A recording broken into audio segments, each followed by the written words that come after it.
The sleep app. At 7 a.m., David's phone lit up. Motion detected 3:33 a.m. He stared at the notification for a moment. 3:33. David lived alone in a small studio apartment in Chicago. He had downloaded the app, Sleep Talk, a few weeks ago. His girlfriend used to complain that he grinded his teeth at night. She left 2 weeks ago, but the habit of checking the app stayed. Usually the recordings were boring, rustling sheets, a distant police siren, nothing unusual. He took a sip of his black coffee and pressed play. At first there was only static, then his breathing, slow, heavy.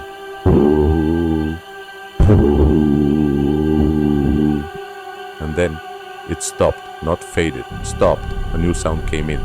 A voice, close to the microphone, clear. "Is he asleep yet?" David's fingers tightened around the phone. Another voice answered, deeper, further away, from somewhere near the foot of the bed. "Yes, but don't touch him, not until he opens his eyes." David paused the recording.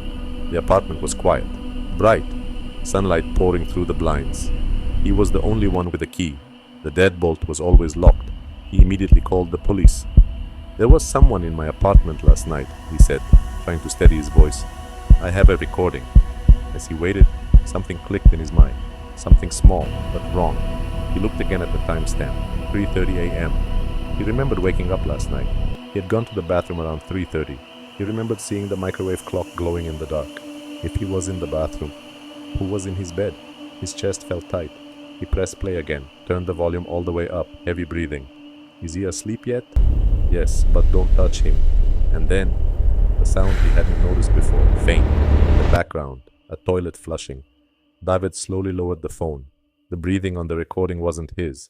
He was the one in the bathroom, which meant something else had been lying in his bed, something the voices were watching, waiting.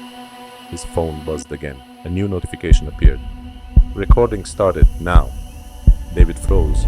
He wasn't in the bedroom. The phone was still on the kitchen table, which meant, whatever it was in the room with him, from directly underneath the table.